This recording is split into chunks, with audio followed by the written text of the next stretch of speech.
ഇത് നമ്മുടെ ഇവിടെ ട്രെയിനിങ് കഴിഞ്ഞവർ ചെയ്ത പെട്രി ഡിഷാണ്. ഇത് പൂർണ്ണ വളർച്ചയെത്തി. ഇതിനെ നമ്മൾ മദർ സ്പോൺ ഉൽപ്പാദിപ്പിക്കുന്നതിന് വേണ്ടി നമ്മൾ നെല്ലിലേക്ക് ആഡ് ചെയ്യുമ്പോഴാണ്. അതാണ് നിങ്ങളെ ഇന്ന് ഞാൻ പരിചയപ്പെടുത്തുന്നത്.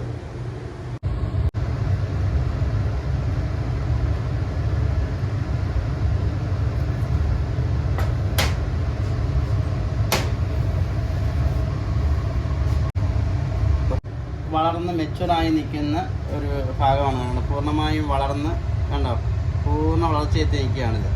ഇതാണ് നമ്മളിനി മദർ സ്പോണായിട്ട് അല്ലെങ്കിൽ സബ് കൾച്ചർ ചെയ്യുന്നതിന് വേണ്ടി ഇതാണ് എടുക്കുന്നത് കേട്ടോ. ഒന്നിൽ സബ് കൾച്ചറായിട്ട് ചെയ്യാം, അല്ലെങ്കിൽ മദർ സ്പോണായിട്ട് നമുക്ക് ചെയ്യാൻ പറ്റും. പിന്നെ നമ്മളിത് കട്ട് ചെയ്യാൻ പോവാണ് കേട്ടോ. ഇതുണ്ടല്ലോ, ഇത് നമുക്കൊരു 10-100 എണ്ണത്തോളം നമുക്ക് ചെയ്യാവുന്ന രീതിയിൽ നമ്മളിത് കട്ട് ചെയ്യാൻ പോവാണേ. കണ്ടോണേ,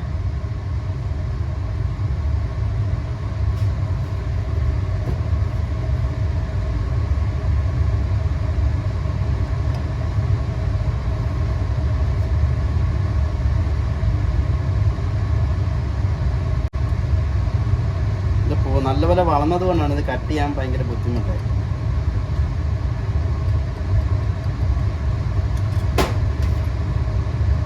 നമ്മൾ പൂർണ്ണമായിട്ട് ഇത് കട്ട് ചെയ്തു കേട്ടോ.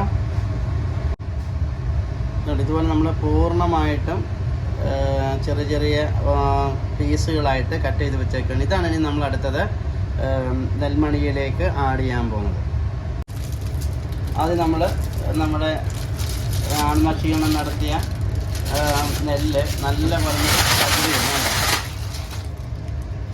ഷഫിൾ ചെയ്തതിന് ശേഷം നമ്മൾ ഒരു കുഴി പോലെ സെൻട്രലാക്കുന്നു. ഇതിലേക്ക് ആഡ് ചെയ്യാൻ പോകണം കേട്ടോ. ഇപ്പോൾ ഇതിനകത്ത് നമ്മൾ നെൽമണിയിലേക്ക് ഇതിൽ നിന്നൊരു ചെറിയൊരു കഷ്ണം എടുത്ത് നമ്മൾ ആഡ് ചെയ്യാം. ഇപ്പം ഇങ്ങനെ വെക്കാം, എന്നാലും നമുക്ക് മനസ്സിലാകത്തുള്ളൂ. ഇതുണ്ടല്ലോ, ഇത് നമ്മൾ ചെറിയ പീസുകളായിട്ട് നമ്മൾ കട്ട് ചെയ്തതാണ്. ഇതിലൊരു പീസ് നമ്മളിപ്പോൾ എടുക്കാൻ പോവാം. ഏതെങ്കിലും ഒരു പീസ് എടുക്കാൻ പോവാണ്. സാറിന് ചെയ്യേണ്ടത് നമ്മൾ സൈഡിൽ നിന്ന് എടുക്കുന്നതാണ് ഒന്നുകൂടെ നല്ലത്. കണ്ടോ, ഇത് ഒരു ചെറിയൊരു പീസ് എടുത്ത് ഈ മാധ്യമം ഉൾപ്പെടെയാണ് നമുക്ക് കിട്ടേണ്ടത്. കണ്ടോ, ഇത് നമ്മൾ എടുത്ത് നേരെ ഇതിനുള്ളിലേക്ക് നിക്ഷേപിച്ച് കണ്ടോ, ഇത് കാണിച്ചു തരാം. കണ്ടോ, ഇതിൻ്റെ ഈ സെൻറ്റർ ഇനി കുലുക്കുകയും ചെയ്യണം, നേരെ അത് ഉള്ളിൽ വരണം, അത്രയേ ഉള്ളൂ. കണ്ടോ, നേരെ ഒന്ന് മടക്കി നേരെ ഒപ്പമായി നേരെ 1 ഇഞ്ച് താഴോട്ട് മടക്കി വീണ്ടും 1 ഇഞ്ച് താഴോട്ട് മടക്കി കഴിഞ്ഞിട്ട് നമ്മൾ സ്റ്റാപ്ലർ അടിച്ചാൽ നമുക്ക് മദർ സ്പോണായി. ഒന്ന് ഷഫിൾ ചെയ്ത് നമ്മളിത് സെൻറ്ററിൽ നിന്ന് കുഴിച്ചു ഇത് കയറ്റി വെക്കാൻ ഇതാക്കി